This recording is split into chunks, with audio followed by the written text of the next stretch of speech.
Good afternoon, everybody, and you're all very welcome to day 4 of CITA's Regional Virtual Week.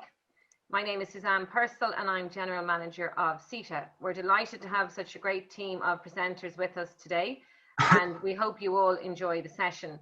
First, I would just like to thank our sponsors, one of which is actually presenting for us today, Vinnie, Quinn from Evercam. We also have Dynatech, Digital Construction Technologies Group, i3PT and SIS. Without their support, these events wouldn't be able to take place, so we are delighted to have them on board. So the Regional Week is running all of this week. This is day 4. We have one more event taking place tomorrow. They're all 12:30 until 2. So just wanted to give a quick overview for anyone who's not familiar with CITA. CITA is in existence just over 20 years. We're a not-for-profit organisation and we run high-quality events and training activities. And membership of CITA is open to everybody. So if you're interested in getting involved or you want to find out more, just contact the CITA team at admin@cita.ie. And once you become a member, you'll have access to monthly breakfast events, discounted rates for the annual conference, and discounted rates for CITA SkillNet training courses. And we're delighted to announce we have funding secured for 2021 from SkillNet Ireland for the training courses. We're also currently planning our events for 2021. They'll be the same series of events that have taken place this year. We're hoping some of them will be virtual for the first quarter and the second quarter, but we are hoping by Q3, especially by the time we come around to the BIM gathering, that we might be able to do it face-to-face or some kind of a hybrid event. So if you are interested in getting involved in speaking at any of these events, or you feel any of your clients might be interested, please do get in touch. And for any of the events that we do record, they're all available on the CITA YouTube channel. And on the CITA YouTube channel, if you aren't already a subscriber, please just subscribe and search for Construction IT Lines. There's a huge library of videos going back for the last 10 years, I think. Anyway, I'm delighted. I'm just going to sign off now and I'm going to pass you over to Sean Carroll of Cork IT, and Sean is going to bring you through the programme. Thanks a million.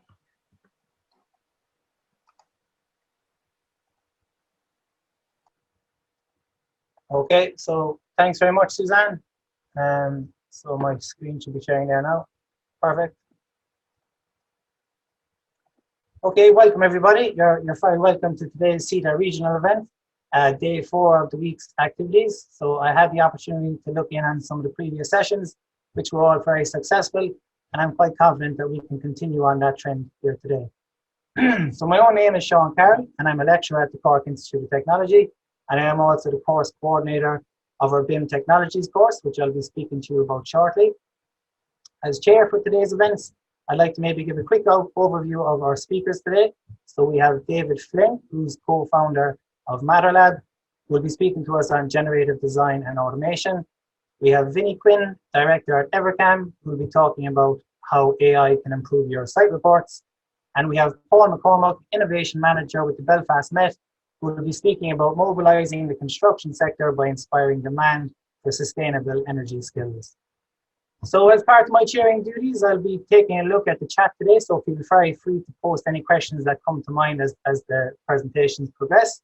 As you see, we have a full agenda, and we might try to keep all of our questions towards the end if we can, where we will have 20 minutes or so for a Q&A. So without further ado, I'll kick things off with my own presentation. So just maybe my own background. I'm a chartered structural engineer. I would have spent 10 years in industry before joining CIT in 2018. And I worked both at home and abroad as a structural engineer in traditional engineering consultancies. However, I've also worked in the offsite sector for offsite manufacturers, as well as offsite construction consultancies, specializing in modern methods of construction. In my current role at CIT, I lecture in the civil and structural engineering department and also on our BIM programs. So the focus of my presentation today will be on our latest offering, which is our Bachelor of Science in Building Information Modeling and Management. So rather than simply just give you a list of modules, I wanted to really try to emphasize the work that students are doing. So I've taken the liberty to record a couple of short videos to maybe exemplify some of the work they do. And I'll also be talking about our special purpose awards, which are embedded within our BIM program. So our Bachelor of Science in Building Information Modeling Management, it's a 60 credit award, so it's an add-on degree, and it's delivered over 2 years on a part-time basis. There's 3 key pillars to this program. We've got our BIM technologies in semester 1, strategic building information modeling and management in semester 2, and our applied building information modeling and management in semesters 3 and 4. So each of these pillars are a CPD offering all of their own, and put together they make up our level 8 reward. So just based on time constraints today, I will have to focus my areas into our BIM technologies and our strategic BIM and M. So we'll kick things off now with our BIM technologies, which is our first semester of our level 8 program, and which is also a CPD offering all of its own. So the first module in our BIM technologies is the 3D built environment modeling. So I suppose this is very much a case of it does what it says on the tin. What we do here is we introduce students who might have no background in BIM into BIM authoring tools such as Autodesk Revit. So they get an opportunity to use Revit. We develop that concept of having to develop a model as opposed to developing drawings, which most of us that use Revit will know. It's all about focusing on your model, and your drawings and your schedules can all come from that. So having instilled maybe the basics of what building information modeling is about in our students over a 3-week period, they then move on to their collaborative BIM module, which is a 10-credit module. So this is now where collaboration is the heart of what BIM is all about. So this is where we try to instill those PAS 1192 or those ISO 19650 workflows.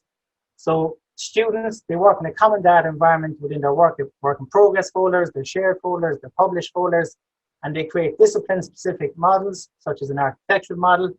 Then they will create their structural model based on the architectural. Then will come the MEP. And it's all managed within a common data environment in Autodesk BIM 360 in the cloud. Perhaps just to further illustrate just what one of these models looks like. So I've just taken a snapshot here of our BIM 360 interface. So this is up in the cloud where a student has uploaded their model. So as an educator, it's great. You can see where your students are at any one time.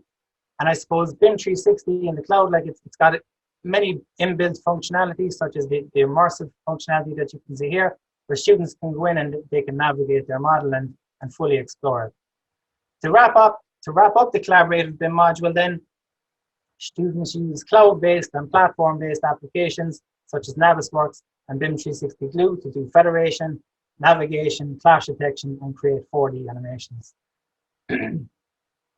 So that first CPD offering again, that BIM Technologies, which is part of that larger Level 8 program, just some of the key facts. I suppose we've got a lot of interest from industry professionals that have come on board and undertaken the course.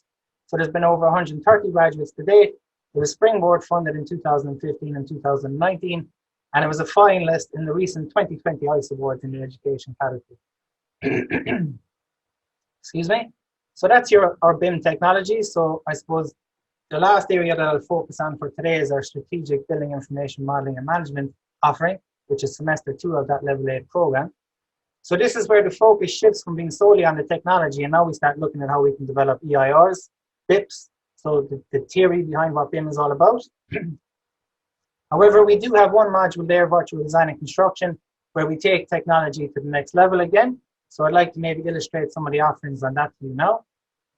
So as part of virtual design and construction, which is a module that I lead myself, it's about the disruptive new technologies that are transforming all facets of the built environment. So we're talking about augmented reality, virtual reality, blockchain, AI, 3D printing, drones, robots, Internet of Things, okay? So in a VDC approach, it's about leveraging these technologies and these processes to create our digital twins of our built assets. So some of the softwares that we use as part of this program include Revit, Autodesk BIM 360, and Navisworks. So we take all those to the next level, and then we also look at DYNAMO and Enscape for immersive experiences. So just maybe giving an example again of some of the work we do, just I have a snapshot here basically of my desk. So my setup, I have a dual monitor setup. So I have my authoring software on the left-hand side. I have Enscape, which is an add-in into Revit on the right monitor. And you can see a live rendered view of this model. So with headsets such as the HTC Vive or the Oculus Rift, which are VR headsets, we can go in and we can have an immersive experience within these models. But some other novel things that we can do is we can create 3D panoramas where students create images like this with a QR code.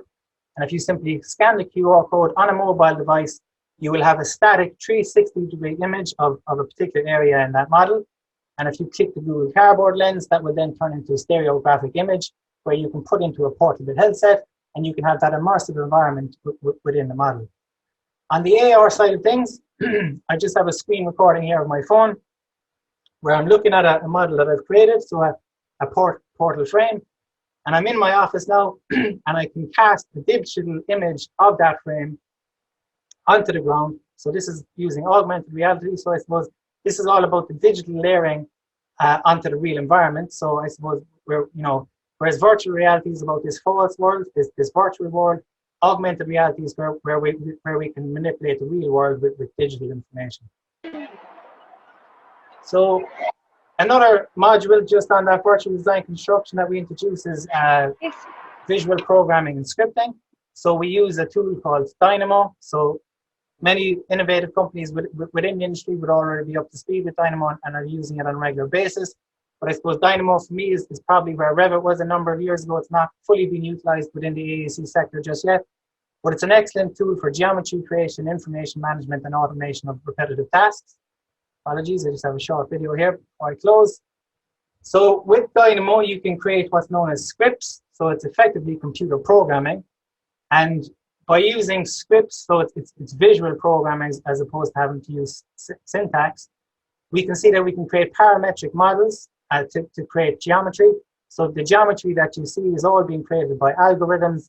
None of this geometry is being created in Revit itself, but then it can all be exported into Revit, as we see here. So I suppose it allows for parametric design workflows, amongst other things.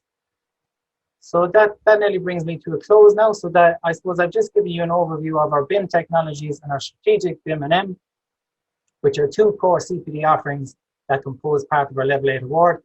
The final part of that Level 8 award is the applied BIM and M, which is the last 2 semesters.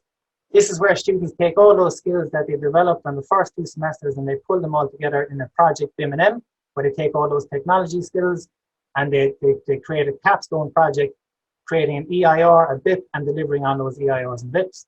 And they also do a research project, which many of them align to their, many of our students are industry-based, so they align that to their companies. And for companies looking to get into DYNAMO, or companies looking into sustainability, it's a good opportunity to explore how that can be facilitated. So that brings my session to a close. So I suppose I'll just finish with a quote. And it's simply that the pace of change now, it has never been this fast, yet it will never again be this slow. I suppose it's a challenge for us as educators to keep up and to make our courses current. It's equally a challenge for many industry-based professionals to keep up to speed. And I suppose the key message is CIT, which is soon to be the MTU, is here to support the industry and to develop those skills. So we're very much about engaging and collaborating with industry. So if anyone is watching this recording today or potentially watching it in the future, and if you're looking to get in touch, Sean.Carroll@CIT is my email. We'd be very happy to hear from you and see how we can help you and collaborate with you. So that's it for me. So I stop sharing my screen now and I'll pass it over to David Flynn, David, if you'd like to start sharing your own screen while I read your bio there. So David Flynn, he's co-founder at MatterLab. So David is, so MatterLab, they build advanced solutions for the AEC sector with a focus on generative design and automation. David is a qualified architectural technologist at Dublin. He qualified as an architectural technologist at Dublin Institute of Technology. He also founded Design Tech, a computational BIM consultancy based in London. He has previously led the BIM efforts while employed at Grimshaw Architects as their global head of BIM, and also previously worked with KPF, which is Cohen Patterson Fox, and ALL in London. His main professional interests include the coordination and delivery of highly complex projects using advanced production methods and BIM technologies. So over to you there now, David. Thanks, Sean. Hi, everyone. I am going to give you a bit of a deep dive into some of the content that Sean alluded to at the end of his session there. So we focus primarily on the more advanced processes around computation, generative design, typically in the Autodesk space. So you'll see a lot of Revit and DYNAMO, which you saw in Sean's piece. So as he mentioned, I'm ex-DAT, or never actually ex anything. So DAT back in 2003. Worked in a few different places, kind of growing from CAD to BIM to computation, and now leading a team who are doing a lot of work with Autodesk in that space. So what we're going to cover today is primarily just kind of giving you an overview of what this conceptually is and where you could apply it to some of the work that you're actually doing in the real world. Some of these concepts are a little bit opaque, a little bit, a little bit awkward to articulate and to kind of, to show how they would be in the real world. But I'm going to try to give you some examples of what our company has done for some of our customers over the last couple of years in a really useful way. So let's dive into that. So the first one is automation. I think automation is relatively clear for everybody. When we look at some of the, construction processes that happen around the world, automation lends itself to thinking about robots or drones or something that's, taking away the human aspect of the process. And our view of that is actually pretty similar, but it's automating what a piece of software would do.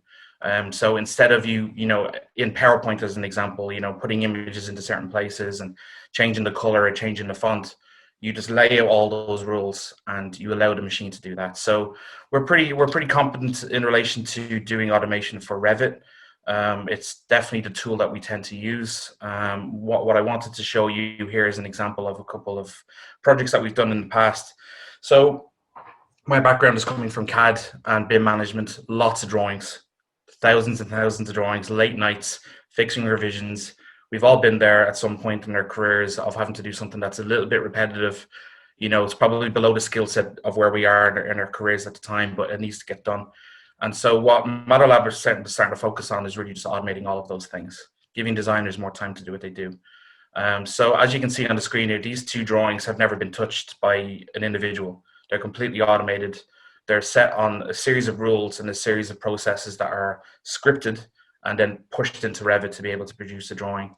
What's on the left here is, dimensions, tags, notes, color, laying out the views, putting schedules on, fixing the revisions on the sheet, all automated. So the goal here then is to be able to spend all of your time coordinating in your 3D model, making sure everything's in the right place, not necessarily spending all of your time fixing drawings, which is really not where we want to be as an industry. We want to move past that. And certainly that kind of comes to some of what Sean showed earlier on, where, the technology is just moving beyond that. Now, the real driver for that is to be able to just take yourself away from those processes. So I didn't want to be there at 2 a.m. fixing drawing sheets. So this allows people to actually do what they do best, to focus on the world that, they're employed to actually focus on, and try to avoid a lot of the errors that creep in when you start to do very repetitive tasks. Now, automation is an interesting part of this puzzle, because what I'm going to discuss in a second with computational and generative design, these things start to get a little bit muddled. So when you see something that might look like it's generative, and I'll describe that in a few minutes, it tends to actually just be automation. You're asking a machine to just produce content. You're not asking it to give you a better result back. So if I lay out a sheet, I'm just asking it to lay out a sheet. I'm not asking it to give me the best possible sheet. So we'll get into that in a second. So computational design, you'll be familiar with it if you know DYNAMO or Grasshopper in the Rhino world. Sean again showed that in his piece. It's basically visual scripting, and it's a way for you to do very complex processes inside a tool like Revit. And what you're seeing on the screen here is just some toggles on the left-hand side here to be able to change the amount of surfaces and the angle of those surfaces. It's obviously not a very real-world use case, but it's just to demonstrate the point. Now, where that is actually pretty useful is when you start to get into the comparison of the current traditional process that we go through for design and where we're moving to as an industry over time. So what we're used to doing is having experience, growing your career, understanding your process, being a specialist, having some sort of, real deep understanding of what your process is, the way that your building that you want it to come together. And you spend time, and you spend 6 months doing a planning permission, or you spend 4 months doing a detailed design of a facade system, and you go through that and you go through that and you produce your building. Now, what we're trying to promote here is that you are able to bring these things into a bit more of a, kind of a centralized process. So taking all of your knowledge and driving it into a series of rules. I know where my door needs to go. I know what the clearance needs to be on the side for the handle for building regulations. I know the thermal requirements for this room. I know the light requirements for this room. They're all rules that I can enter into a system. Then you have some advanced code. So unfortunately, not everyone can do that. I cannot do that, but thankfully my team can. And we're able to produce lots of content. We're able to produce lots of variations around that building, and not necessarily just a single output. Now, where that is a little bit scary sometimes is when we're starting to talk about visual programming, which is For me personally, a minefield. I don't understand any of that at all. It's gibberish to me. Thankfully, my team are amazing what they do, and they understand this very well. But where we are able to start to get a bit more control is when we move into visual programming, which is the DYNAMO world and the Grasshopper world. So you're seeing content on the screen. The description of what you're doing is much simpler, and then you're just tying commands together. So that is a description of what DYNAMO is. So what you're seeing on the screen here are some inputs. These are the coordinates, so you can see your points by coordinates. So this is basically laying out a line, nothing more than that. Wall starts here, wall finishes here.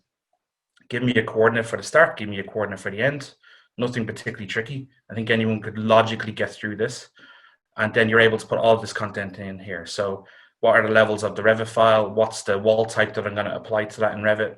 And then give me a wall. So very, very simple process, but you can see that it's all based on top of logic. Now where everything changes from there. So that's relatively clean. What I'm doing is I'm putting in some inputs and getting a single output, computation. But where generative starts to kick in is where you don't know what you want at the end. You want lots of variety, you want lots of options, you want lots of ideas to play with. You're not necessarily looking for a fixed deliverable at the end of it. I'm not getting a curved roof and turning into single panels. I actually want lots of different ways to do that. Lots of different systems, lots of different efficiencies for different rule sets. So it isn't as clean cut. Now, the difference that you're going to see here is where when you're in generative in that world, you're starting to define your parameters. So length, height, width, depth, cost, time, all of those elements. You're setting your goals. What are you trying to achieve? And then you as the user are deciding what the outcome is. In computation, you're getting that outcome. Here you're getting lots and you're picking your favorite. So it's a little bit more involved, and it's far more complex because there's so many different inputs, but it's definitely a better system to be able to give you that kind of holistic view of all the options you want. Now, what the computer is doing is it's producing all the studies. So it's going to go through and do lots of different variations. It's going to evaluate all of them against your goals, and then it's going to rank them. So let's move into what this actually starts to look like. So first of all, what I want to do here really simply is I want to pick a window for my building. Nothing more complex than that. So I'm going to create all of the different versions of what I need. So here's my 5 different windows.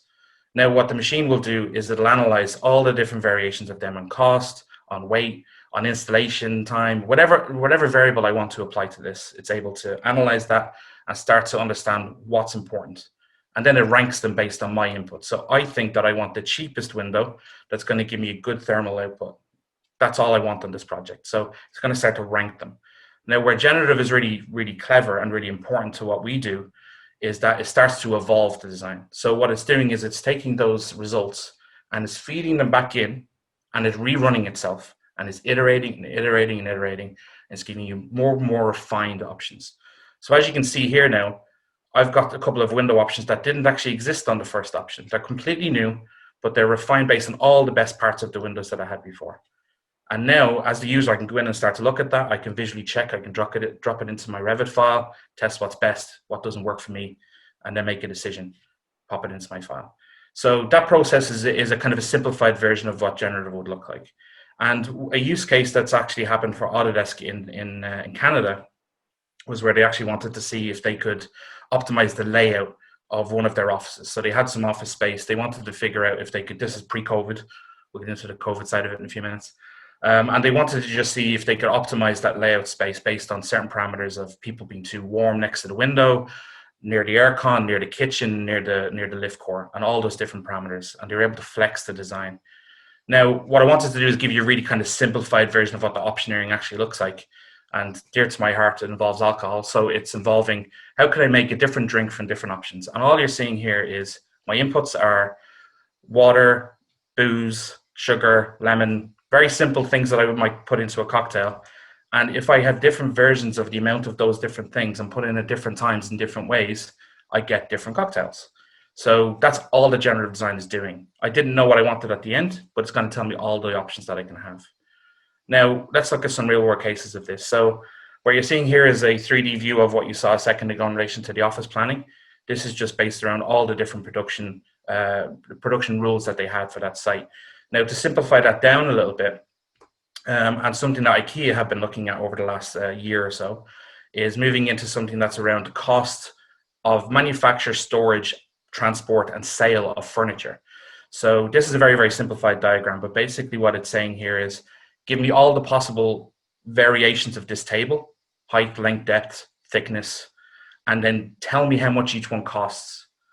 And then I can make my decision. So what you're seeing here is a heat map basically saying some of the very big ones are obviously expensive, some of the small ones are cheaper, but instead of me having to calculate each one individually, the machine is just testing all of them at the same time. Now, in a really simple version of that, and something that everyone on this call does probably all the time, is route checking. So I'm actually in a position where I want to understand how I get from A to B. It's a very, very similar process. What it's doing is it's checking all the possible routes. It understands what the variables are.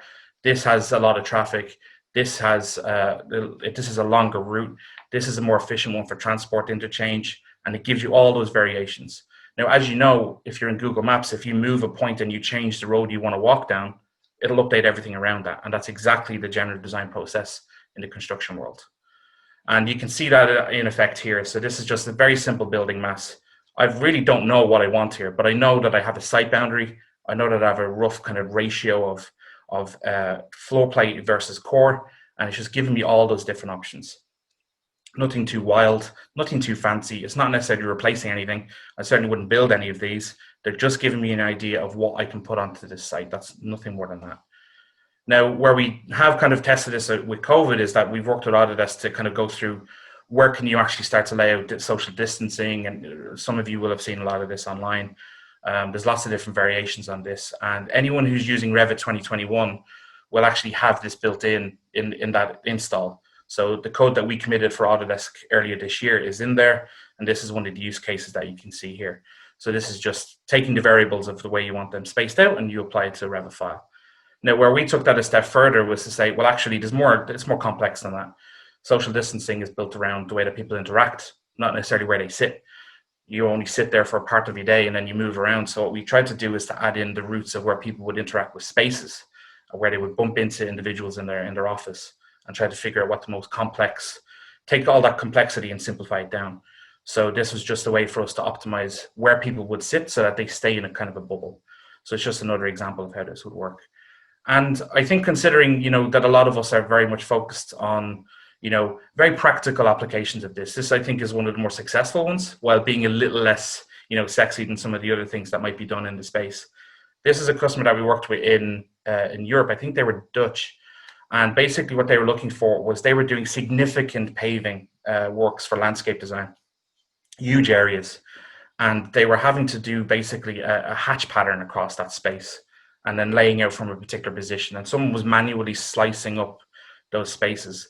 And what we did here was we were able to actually understand what that curvature of the space was, understand what the boundaries were, and then give unlimited options of the way that space would be organized. So they had less panels to be cut. They were able to use the most whole tiles that they could. They were able to place them in the right place and start. So they had less measuring, less testing, less review, and less error. And this is a real world use case now that they're actually using our tool for all of their sites to be able to lay this down. So while something that sounds very complex, it's actually used in a very kind of mundane process. Just want to put some tiles on the floor, nothing more complex than that. And to kind of show you one of the things that we built around that concept, it's a tool called Unitize. And basically, a lot of us, who've gone through architecture in any format, engineering, have done some residential design. And it can be incredibly tedious and incredibly slow to understand the way the flat mixes operate. And especially when you put, a 2-bed and a 1-bed into a tower block and you put all those units in, you tend to find that if you make a mistake or something changes, you have to redo the whole thing. So what we've been focused on is actually just building a really simple tool that analyzes that mass in Revit, and then it applies very simple blocks for a 1-bed, 2-bed, 3-bed in a studio apartment and lays them out into the block. Then it designs where the core would be based on distance and population, and then gives you that basic mass that you can start to export. The next step of this then is to obviously put in linked apartment types and start to really advance this. But what I want to get across here is that you understand the basic rules of your project typically. You understand why you're doing things. That's what you're there for. And if you're able to articulate them in very simple rules, you're able to apply generative design processes to them. And the ability to speed this stuff up is quite significant. So I really want to kind of hammer that home. So let's get into just the end point of where we are with these three things. And I've done a very, very quick deep dive into this, as you can imagine. So there's lots to cover, and we can chat about that again. So automation, you know, Autodesk in general have, you know, supported a lot of different tools for this, all centered around Revit. A lot of that work is there to be able to say, I want to do A, B, C, D, E in that sequence and give me output F. And that's essentially what automation is. Computational design is, I want to get to F, but I don't want to do B, C, D, or E. I just want to go from A to F. And then when I want to get into generative design, I want to go from A, and I want to have all the other options open to me. I want B, C, D, E, F, G, F, everything in front of me. And I want to be able to make those decisions as I go. So you can see in the screen here, this is just some simple layouts of desks, all the variations of what I could have. I don't have to go in there and start testing things and measuring things. The machine is doing that for me. And to wrap up, I wanted to just give you a link at the end of this. So basically, the process of work that we've gone through at MatterLab has been very Autodesk centric. So they asked us to write the ebook of what generative design would be for the industry. So a lot of the images that you saw on this deck are actually on this website. So if you want to learn more and get a bit more of a deep dive, especially if you have a base level of understanding of computational design, I definitely recommend going to that website and exploring it a bit further. So I'll pass back to Sean, and thanks for your time. Thank you very much, David. That was an extremely interesting presentation. I think we're moving into a very exciting period when we can come up with parameters, whether it's sustainability or the economic parameters, and then we can simply run these operations, and we can simply choose what's the best solution, you know? I mean, we're moving away, as you said, from having to rely on the experience of the people working on the jobs. We're moving into an era now where we have the tools available to us to actually simply choose based on parameters. So very exciting times for the AEC industry, and thanks for that. I look forward to discussing a bit more in the Q&A. So next I'd like to call upon Vinnie Quinn. So Vinnie, if you'd like to start sharing your screen, and I'll turn off my video and maybe just read your bio there, Vinnie. Okay, so Vinnie Quinn is the director at Evercam. He's one of the co-founders of Evercam Construction Cameras. Evercam started life building software for cameras and quickly discovered the most exciting problems they were solving were within the construction industry. Evercam increases construction productivity by improving project visibility and team communications. In addition to tools based on sharing images and videos, AI, artificial intelligence tools, have been developed to extract decision-making data from off-the-shelf cameras. Evercam customers include all major Irish and UK construction companies and have recently opened offices in the USA and Australia. So over to you there now, Vinnie.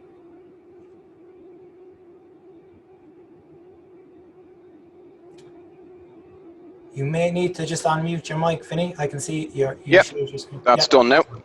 Okay, great. Thanks very much, Sean, and thanks, CitA, and thanks also, Dave. That was very interesting.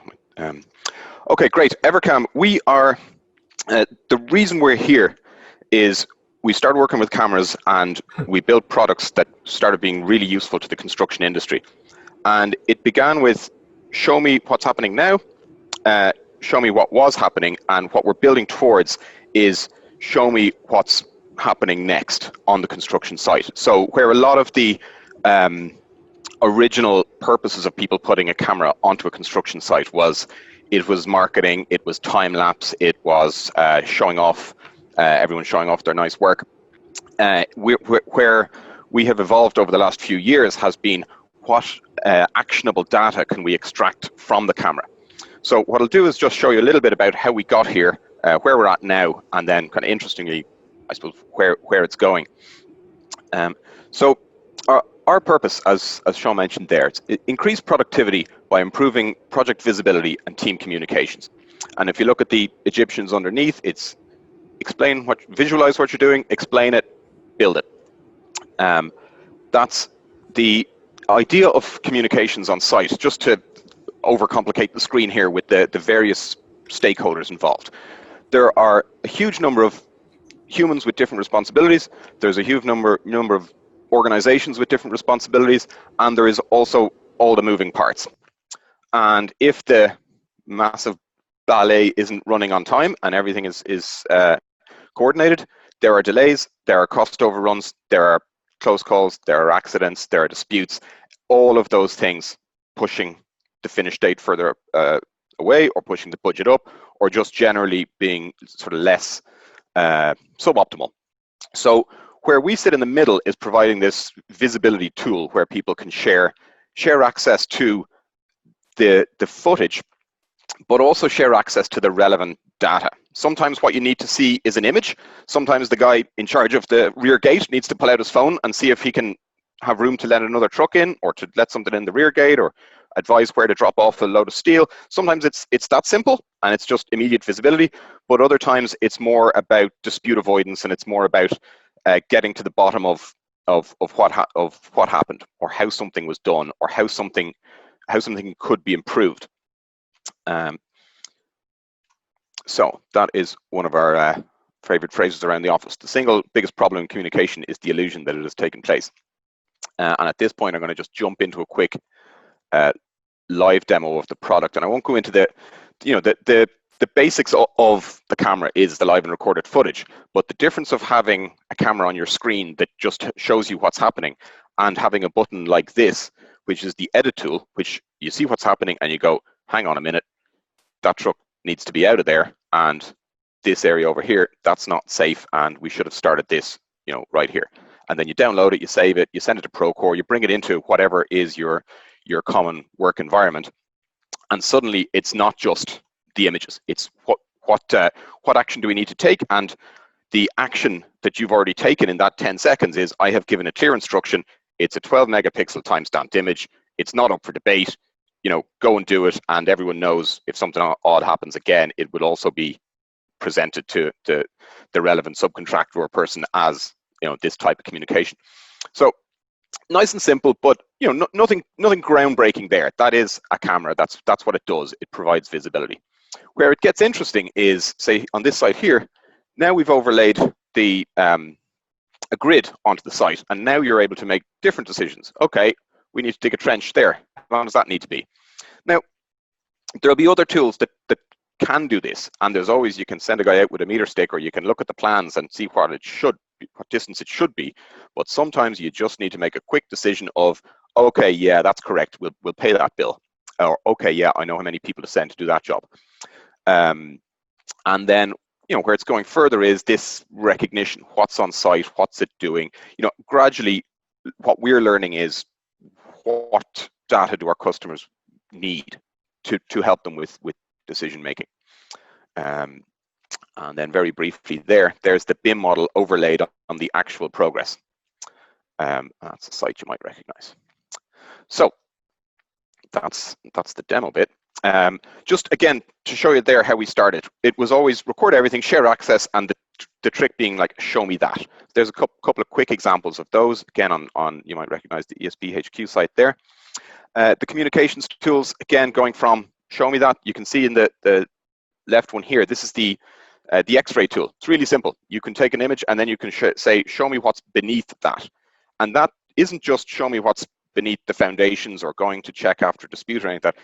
It's also, actually, hang on, the camera's on a crane, it's looking down, we're building 8 identical floors. How did we tackle this problem on floor 3? Because I want to find some efficiencies to get us to do it faster, cheaper, better, more safely, with less people, with less machinery, whatever it might be, and look for those efficiencies as you go up. Then further on, the communications is, as I've just shown you there, it's the markups, but also then the BIM model. That takes us from where were we, where are we, to where are we going to be, and that's that's a real theme for us, because it's the theme of us developing these AI tools as well. Because for years we said we won't do that. People were asking us for them, and we were holding off and saying we're not sure. We need to sit down with our customers and see what problems are you solving now, what problems are you going to need to solve, and working away a lot in the background to see what it was capable of really doing, actionable data.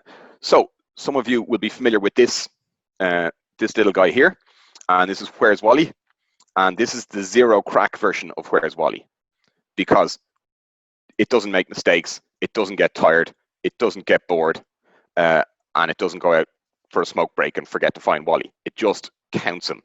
And also, every time it counts him, it learns a little bit more about counting him a bit faster the next time and teaches its friends. So, no crack, but really efficient. So, with that in mind, one of the trickier tasks we took on for AI a few years ago was counting geese. And as you'll all know, if you have too many Brent geese on your building site, you don't have a building site, you probably have a park. And this was to take on the season and measure the geese. Really challenging, but really interesting and a really good way to learn, because if you can count geese, you can count bigger items. And that brings us to here. This is a shot here of sort of our own AI working in the office here. Literally, these things are the same. This is the same whether it's a toy truck or an actual cement truck going in and out of the site. And our challenge was, can we reliably see them, count them, turn that into actionable data for our customers? So here's a sample of a site here. And again, you see what we're able to do here is identify what type of truck it is, see how long it's there, you see it coming in the gate, out the gate. And again, you can look at that and people have said, okay, great, you can count those. Can you count people? We can, sort of, but do you need to? And is the camera the best thing to do that? And it probably isn't. There aren't any major sites now where they don't have a system of knowing how many people are on site, and they won't always be under the camera. And is it that actionable data of matching those people up with an invoice item or with a milestone? And probably not. Then you look at the trucks in and out and say, well, actually, can license plate recognition not do that? That's been around for years. Can that not count the trucks? Again, in theory it could, with all the right databases of what type of truck is which and all the rest, but will it tell you how many trucks are lined up outside and how long they've been waiting for, and if they're full or not, and if they've been in and out safely? No, it's a different tool. They can be combined, but very often what you need to see is what data is there on my site that matches either this invoice that I have to pay or the traffic plan that we had that said we would get 60 loads a day off this site, or we would get X number of concrete trucks in the allowed period in a tricky site. So what you need to do there, again, and as Dave mentioned there about the solving problems with there's so much repetition. Everything is repetition. So if you can start getting efficient early in the allowed delivery times on a construction site and get an extra few trucks in on the Saturdays that you're allowed to bring them in, great. You've got an efficiency there that's going to last you for the duration of the project. And just a little bit of the how it works. We're matching up the major vehicles coming on and off site. We're interested. The future of this isn't just the vehicles. It's the precast. It's the models that are being built elsewhere and arriving on site and being able to say that's correct and it's going over there and it's going in place. But for now, it's the major vehicles, and where we can view the vehicle coming in and out, we make a note of it and it all goes into the report.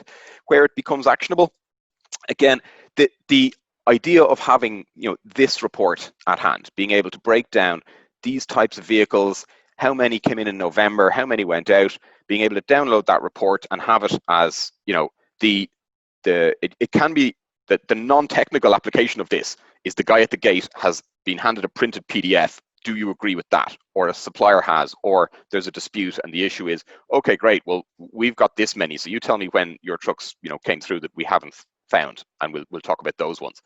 And then the button is open in recordings, and that's just really simple. We found, talking to our own customers, that they spent a lot of time using Evercam in relation to other data. So all the time you're generating other data through software, through other telematics, through hardware, through pen and paper, and a lot of time was spent matching that data, whether it was gate tickets or whatever. And then this idea of, okay, well, I can double check that truck. I can check if that's an anomaly or if it's a mistake or whatever. And I can, not just that I can check, but I can empower other people to check. And I can have one guy checking 20 sites. And again, that's based on us trying to take the possibilities of what AI can practically deliver and turn it into a product that our customers can practically apply. And again, it's being applied from an off-the-shelf high-end CCTV camera, which can be installed very often by existing suppliers. So it's turning what was just a camera doing a job into suddenly a very valuable bit of data, which applies then into the sort of shared data environment for the design team. So yeah, where it's going is the AI is getting better. The cameras are getting better, and sort of our customers are getting better at telling us what they need to know. So like, it's a useful feedback loop of what do you need to know? Can we solve it? Let's test it and let's apply it. And it's going to be different. You know, it's going to be different in different markets. It's going to be different on different types of sites. And a tricky thing for us to do is to say no, we're not going to do that. You know, can one camera do good volumetrics on a pile? No, use a drone. But if you need to see right now what's there, use a camera. And yeah, the next idea then of just where is your data? Where are you generating it? Where are you keeping your decision-making data? What software environment? You know, we don't want to try and solve everything, but if what you need is to get your hands on the right information at the right time, and you're working within ZooTech, within Autodesk, within Procore, we've built really nice integrations so that you can just look at your footage or your data in those environments. And again, it makes it easier to give access to other team members. And again, the whole sort of the logic of Evercam from the beginning has always been this shareability. Like, if you can put 40 people on the camera and they're all going to be using it for slightly different things, then you're getting better value and you're more likely to have an issue or a potential issue raised earlier. And the same applies to the data. You know, increasingly, if you're running on time, then you know that the right number of trucks have come through the gate, because if they haven't, you're not hitting your milestones and you're not where you should be. If X amount of, you know, concrete hasn't come through the gate, it hasn't been poured, and everything might look right but can't be. So just to show you there the comparison of the real-time footage and the BIM models, that's again a quick look at there where we will be, and likewise then just there on the Children's Hospital, just to be able to show, you know, the overview and what it's going to look like as a nice visualization. So yeah, that's us. We're working with a lot of you guys already, and we're obviously always looking for more challenges and customers. So yeah, by all means, hit us up. There's our contact details there, and I'm Vinnie, VINNIE at Evercam, and yeah, be delighted to help you. Excellent. Thank you very much, Vinnie. Very interesting and great to see some actual practical applications of what AI is about. Up until recently, if you search AI on the internet, you got the impression some sort of robots were about to take over all our jobs. But great to see practical applications of where AI has been introduced. So well done. Looking forward to discussing more in the Q&A session. So it looks like we're traveling quite well. We're quite on time. I can see that there's been some questions posted to the chat, which is great to see. So after our next speaker, we'll have an opportunity to address those. So without further ado, I'd like to welcome Paul there to the stage. And Paul, while you're getting set up, I might read your bio. So I'll just stop sharing my camera there now. So Paul McCormack, he's Innovation Manager at the Belfast Met, a research and innovation specialist. Paul has many years' experience in coordinating international projects. He has led several European research projects, including the Horizon 2020 BIMSERT project, which seeks to digitalize workflows and skills processes to transform the building industry and empower sustainable energy efficient construction. Other R&D work also includes projects enabling digital transformation within the construction sector through driving change within the learning process by monetizing the skills and learning change within a system based on skills recognition rather than accreditation. Paul has also led on the formation of the BIM Energy Performance Alliance, an EU-wide alliance of 100 partners across 24 EU countries, harnessing the digital transformation on BIM skills to inspire EU-wide demand for sustainable energy skills by providing clear upskilling transactions and recognition of upskilling performed in the digitalization of the construction sector. This work is the foundation of the Digital Centre of Excellence for the Construction Sector DigiConnex, which will provide a skills hub, an e-learning materials and repository, and standardized EU recognition pathway for the whole supply chain to access and utilize. So over to you now, Paul. Sean, thanks very much. Hopefully my screen is visible and you can be able to hear me. I just want to thank Suzanne and the team in CitA, including Alan, for the invite to speak today, and for you, the audience, for coming along. The title of our today's presentation is Mobilising the Construction Sector by Inspiring Demand for Sustainable Energy Skills. And I'm captured just when I was sitting there through the first part of the webinar, reflecting on how Irish skills across the world have been involved in some great construction projects. And in the past, those were manual skills. And when you look at the expertise there of Evercam and the other speakers earlier, we are now still constructing across the world, but we're using our brains rather than our hands, and brains rather than brawn, and using the digital skills and the expertise within the Irish Navy.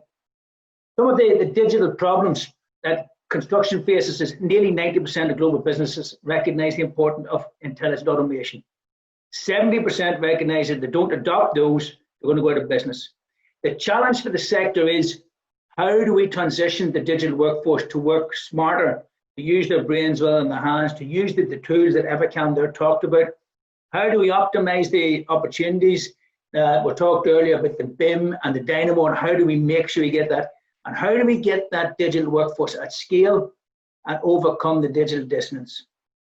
Environmental challenge for construction is, globally, buildings account for 17.7% of global greenhouse gas emissions.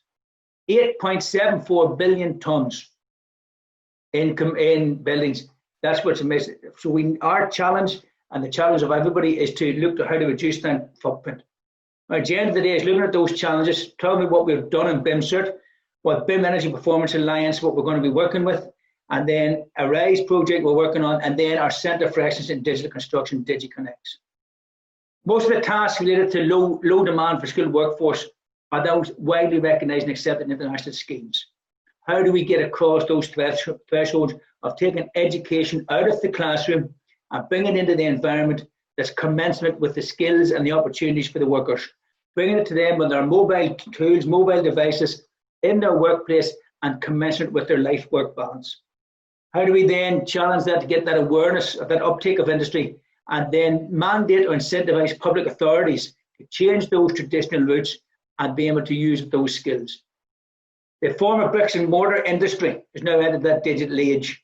And the real opportunity is, we have a green opportunity and green challenge, and we have a digital challenge. How do we put those two challenges together to overcome the problems and bring opportunities?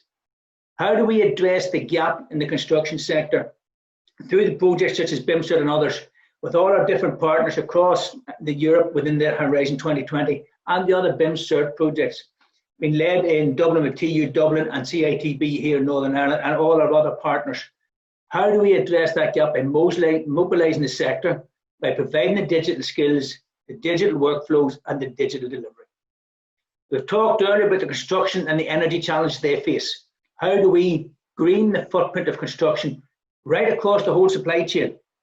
How do we work with governments and other partners to reduce that CO2, to give that digitalization opportunity, and primarily provide the skills for the workforce to actually provide the opportunity and provide the solutions? We've got to deliver those in an easier and a more commensurate way where the workforce will engage at all levels and be able then to make sure we get across that. That was the goal, and that was the target that was achieved through BIMCert. Our partners are there mentioned on the page, where we prepared the AEC sector for that double challenge. They achieve energy efficiency, achieve digitalization, put the two of them together as the digital twins, and use them as an opportunity. The BIMCert e-learning platform puts that spotlight on the BIM Building Information Modelling as a digital tool. This week is Vocational Education Training Week in Europe, and our partners in TU Dublin, Barry McCauley, and two of my colleagues in Belfast, Andrew Hamilton and Eduardo Rebello, are giving a talk on the modules at the minute, and the team are involved in actually delivering the modules online in the workforce place. The tools that we have done are learner driven. They're not following a full module list that you must draw down and do them all. It allows the learners to pick the modules and the pathways they need and put them together into their own skills, individual learning account that they need to do their job. It allows them to take whatever route they need in a non-linear progression, following bite-sized micro-accreditation, and build those together into their digital individual learning account to provide the skills. Simple slide here, it is small steps, micro modules built in 15 minutes, 30 minutes and 45-minute modules during tea break time, lunch time or early evening, when people have the time to engage, they're not encroaching on their family life, and it's based on their work, based on what they're currently doing and based on what they're able to deliver. It's suitability for different profiles and real-time skills built to need to develop what they want. Our different strides across BIMCert allow people to jump between the strides to take the modules they need. They don't need to finish one full stride before they move over, and they don't need to do all the strides. They only need what they need, as we said earlier, to develop what they need for the job. And the BIMCert training is a digital platform, it's digitalized, and it provides the skills for reduced waste, less CO2 emissions, reduction of design performance gaps, and providing that energy efficiency that we need in construction.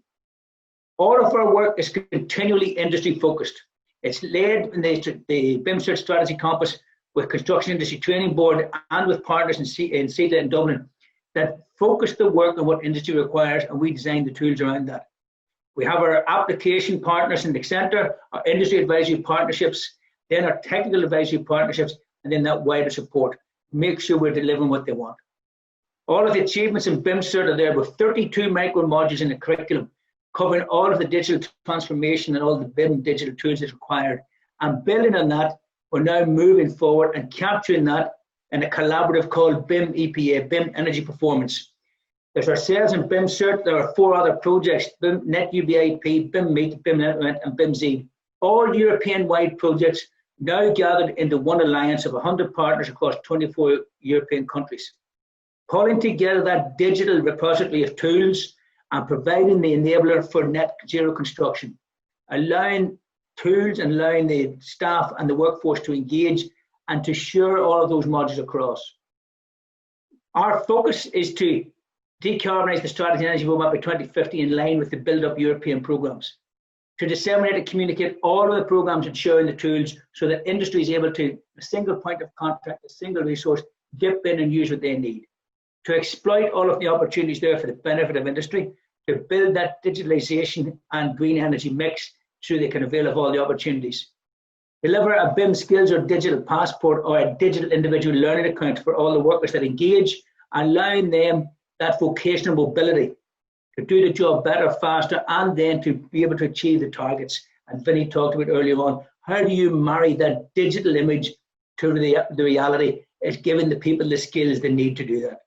And then again, how do we get more effective impact by sharing all of our resources? We're uniting the construction industry techniques to deliver a balanced system. And that unified program of qualifications and recognition allows that vocational mobility and upskills the company as a result to deliver and achieve better results and better targets. We're not doing this on our own. Alan's at the centre of it through, as I said, our partners in CITB, Belfast Met, Limerick Institute and Technology University Dublin with our university partners. But as part of the European build-up journey, where they have developed the platforms, developed the status quo, we're now looking to stimulate the demand and achieve that digital library so that all of industry can now avail of that, become more competitive and become more efficient.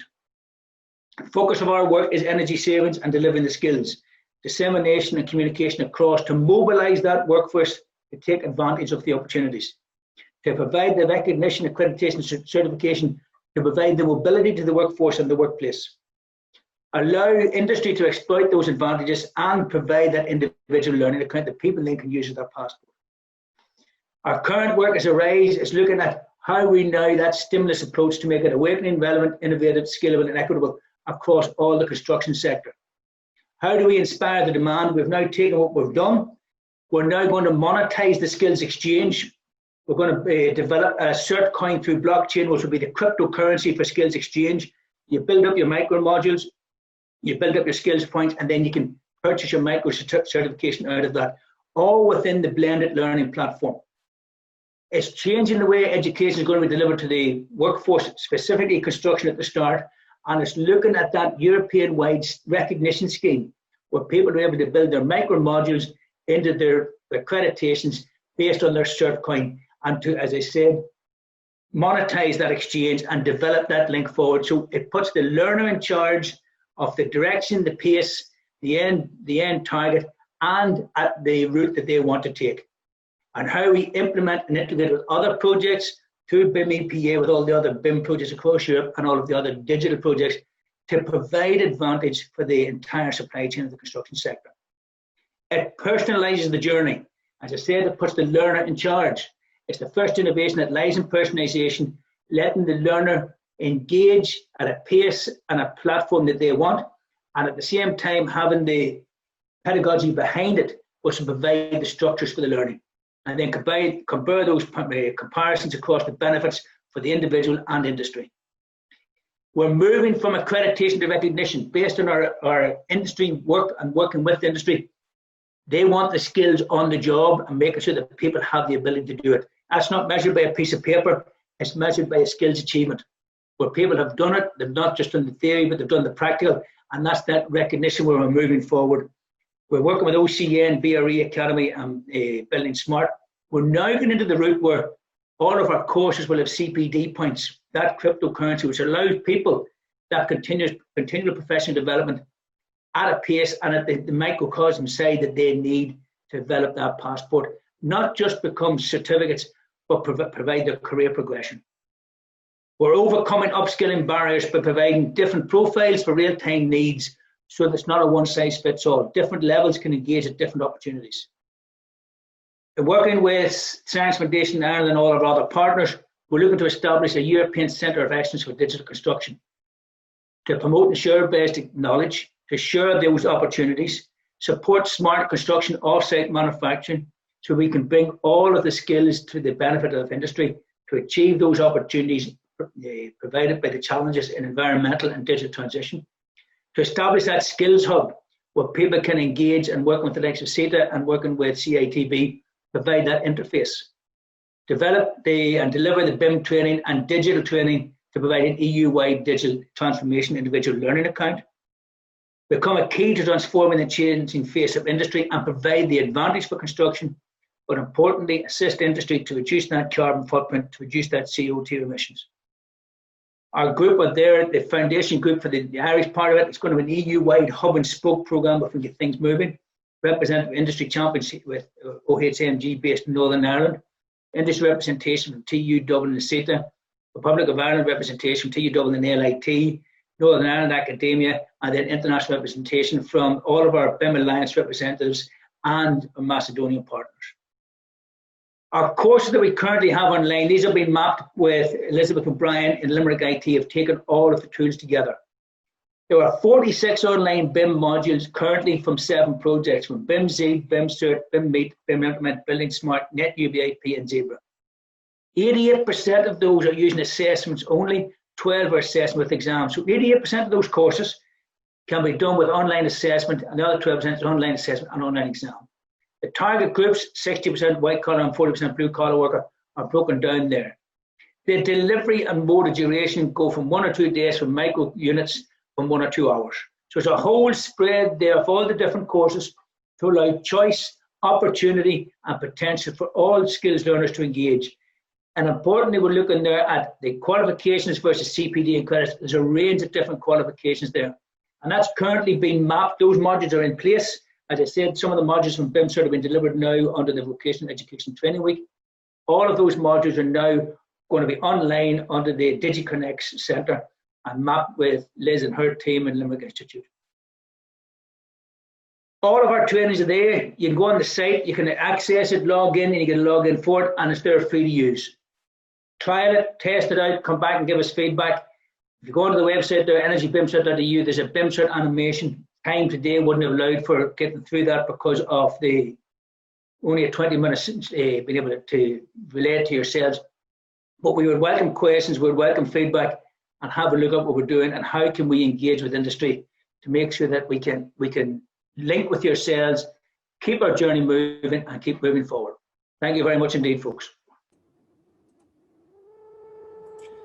Thank you very much, Paul. Very informative there, and well done on all your work with the BIM-Cert and with Arise and your BIM EPA journey there. I think your work with Arise, that concept of the learner being in charge will be attractive to a lot of people. So well done. So before we start our Q&A session now, which I intend maybe on handing over to the floor because we have a couple of questions that have come in. I just maybe like to take the opportunity to acknowledge our sponsors of today's event. So just make sure I'm sharing my screen here now. Should be up there now. So the sponsors today were Diatech, Digital Construction Technologies, Evercam, i3PT Certification, and SIS. I'd like to also take the opportunity to thank Suzanne and Elena and her team at CITA for hosting the event and for doing such a good job all week. So I suppose there's been a couple of questions come in from the floor, so I guess we'll go there first. So I'd like to start there maybe with a Tori, who I think is projecting this one towards yourself, David. So Tori was asking, being coding involved, do you think in the future a new professional figure will be a hybrid architect coder? So a person with ACE background with coding competencies also, or do you think the figure of software programmer will be integrated into the architectural offices, I presume, above all on big companies? So I'd imagine that's to you, David. Sure thing. Yeah, thanks for that. Yeah, 100% is going to be a different role. To kind of describe our background, I'm an architectural technician from DAT. My two partners who set MatterLab up, one of which is a English architectural technician who also is able to code at a pretty high level, and then the other partner is a computer scientist who is an architect. So there's a mix of all of those skills required across the board. Within the team, then we have people from civil engineering, structural engineering, and architecture who just have an affinity for code and love that type of work. And so we're definitely seeing that hybrid is going to start to happen. And coming from my experience, when I was in DIT, I think I was one of the first years where we actually were able to deliver our work in CAD and not just in hand drawings. And God, that feels a long time ago. And what's important to note is that it's there in places like CIT, in TUD, and where those skills are going to get embedded. So you're going to find people who want to be an architect but also have that affinity for code. The schools always evolve and change to that skill set requirements in the industry. They're really symbiotic. So I'd imagine you're going to see some of those courses tweak. Sean even showed you the proof of that earlier. So I'd imagine we're going to see quite a change, especially on the technical front, because I'm a technician, so I've got that kind of mind, but I can't code. But if I was exposed to that when I was 19, 20, it would be a very different story. So I definitely think we're going to see that happening for sure. Excellent. Thanks for that, David. Yeah, I think I would agree with that. I think we're going to see a lot of coding starting to make its way into the programs as a kind of a more hybrid type role evolves within the industry. Another one here for you, I think. So just we'll possibly pass over to another presenter after. We'll put you off the hot seat. But there was another one from Jason Line there. It says, "Hi, Dave mentioned the MatterLab plugin that comes with Revit 2021. Is that a generative design plugin?" Yeah, correct. So back in, I think it would be November last year, Autodesk came to us and asked us to support their internal coding team to build a tool called Project Refinery. So they'd already built that. They wanted us to add use cases to that. So writing the content. If you open up Revit, you get that you get the house, or you get I think it's a school, and you get those test files that you can play with. So what they wanted us to do is to be able to build the content for a GD.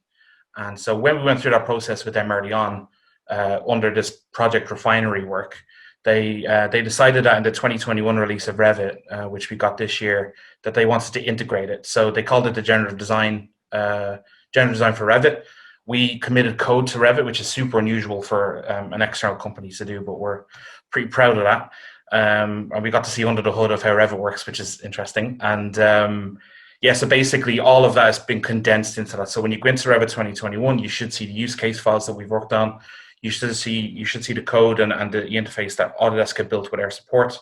And then hopefully you can get some use out of that. But, I'm always at the end of an email if you've got any questions about the use of that later on. Excellent. Thanks, David. Perhaps I might pass it over maybe to Vinnie Quinn of Evercam. So Vinnie, very interesting presentation too on the AI front. I suppose one of the questions that just kind of came to my mind initially was just on the camera setup. Like, who controls that? I suppose you would have an influence in terms of that, but I suppose you'd have to be quite strategic about where that goes up. Could you maybe just talk to me a little bit about how you decide where's the best place for the cameras to go? Yeah, it's usually a quick discussion with the have a look at it's a look at the site, and it's a look at what's going to be there. So you want ideally one camera at least will stay in the one position until the building is finished and then be able to see it. But a nice example would be the EXO building down by the point, where we had it with a normal view until the building got really tall, and we just flipped it to a portrait vertical view, and we can still see the whole thing. So we will very often, now Dublin's easy. In Dublin, you can get onto the roof of the building next door because everybody knows everybody and has worked together and all the rest. So we're good at getting onto rooftops for that. But very often what you'll have on a project, and we would have done this on the likes of Bonham Quay over in Cork and in Galway, sorry, and it'd be a bit the same on Project Kells in Nassau Street here, is you'd have one on the crane which is doing the hard work. That's the camera that's doing the clever stuff and that people are referencing to look for data. And then you have another one that's set back across the road maybe, or at the edge of the site, and that's the one that is more of the marketing camera that captures the horizon and the nice sunsets and shows off the facade and the outside of the building. But the camera on the crane is very often, so what you have is you might have 40 users and they're looking at different cameras for different reasons. But at the end of the day, the cameras they're 12 megapixel cameras that can be installed by the CCTV companies. So the plus side of that is, if it's like some of the pharmaceutical companies, the way they use this is they use their existing supplier who's already part of their supply chain. And when they have a building coming up, or a refurb or anything, or a clean room, they get them to pop in a camera, talk to us, we connect it, and then they have all the Evercam tools, but they haven't had to bring in a new hardware supplier or a new system onto their network or anything. And it makes those decisions relatively, easier. Excellent. Thanks very much. And Paul, maybe I'll pass over to yourself. Just on your Arise program there, you mentioned about the CERT coin. Could you elaborate a little bit more on that? It sounded like a very interesting concept. Sorry, Paul, you're just muted there at the moment. That's what happens when you mute yourself, to cut out background noise, you forget to unmute yourself. So we're talking about digital transformation and we still forget to turn up the volume. It's a bit of an allegory. We're working with a team in Copenhagen. It's James Hardy originally, Carrick McCross, man who's the lecturer over there. They're doing the back end, the blockchain links. What we want to do is put one of the biggest barriers we have discovered in working with our digital transformation and in industry and construction, and this has been led by our industry partners in CATB, is we've got to engage the learner. You've got to stimulate the learner. You've got to look at that band of blue collar workers, for want of a better phrase, who are on site or in the office. They're OPEX rich and CapEx rich and OPEX poor. They don't have time to go out and do night classes or take 3 or 4 days off work. How to provide the skills to them in a time and a manner commensurate to their needs, but also put them in charge, where they need to go and register with CITI and guilds or some other body, where it's all done for them. They then build up the points, because we're using, what I forgot to mention maybe in my presentation, is using gamification as that engagement. So the learner is now embedded in it and works with it and has all the gamification tools, and we have all the different emotional checkpoints to reference that. And as they build up the gamification points, they exchange those into a CERT coin, the cryptocurrency that we're developing for the skills exchange. Then take that currency and use that for their micro certificates and their micro links and their digital individual learning account. So instead of, you've all been there, you've applied for a new job, and you have to go digging under the bed to dig out the old certificates from DIT or Cork or Tralee or whatever, and get your mummy to photocopy them because you had them all sitting behind the glass. It all sits in a digital envelope that will be held for you. The ledgers are there in blockchain, and you can access them, and you can use them, and you can develop them. So if you look at your certificate, anybody that's sitting there, I think you maybe graduated 10, 15, 20 years ago, you can't add to it because it stops. So that in itself is the end of a journey. So why should education be a single stage journey when it's built up of a multiple set of stages you put together in the picture that you need? So it follows your career, drives your career, and it informs your decision making. So it's not only empowers you, but it also gives you the opportunity to work with the employers and get the recognition of the digital skills. And everybody is one of these in the building site, and Vinnie referred to it earlier. You can send information and receive from that. So you have a digital record of the work that you've done. You build up the ledger of, you've done the job to the standards required. It's meeting the performance it requires as regards CO2. And the employer, the construction official then builds up that digital imprint of the whole building. which would map exactly the mirror or the camera image that Vinnie has. So suddenly the construction builder, the main architect or the main constructor, has not just a digital image of the building, outside, internal, but a digital footprint of every stage of construction, so that meets the energy performance and the skills of the employees have now led to that. Very good. Thanks very much, Paul. Just looking at the comments there, so thanks to Archie O'Donnell there for his comments. Jason Lynn has another one for Vinnie there. So does the Evercam AI give a live alert to something that may occur on site that may not be spotted by the human eye? Say maybe a slip of a structural connection, for example. An interesting comment there. Maybe that AI could potentially have the ability to recognize what should be on the drawing and what's on site and how they compare. Yeah, thanks, Jason. The short answer to that is not yet. But that would be the idea down the line. One thing that's very tricky is creating alerts to things that are non-standard, things you don't expect to happen. You know, we know trucks are going to come through the door and we'll count them, but saying if this isn't like that, it's wrong, is tricky. A small move of the camera and then it looks wrong, and any system that starts sending out false alerts becomes unreliable very fast.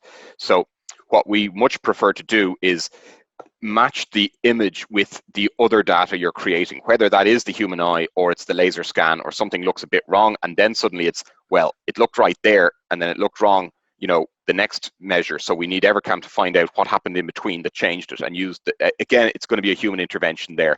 So that's where we'd like to be, and in theory, yes, you could line up the model and you could line up the actual build, and if they're a few millimeters out, it'll start telling you if they change. But in practical terms, for the moment, no, we won't have that yet.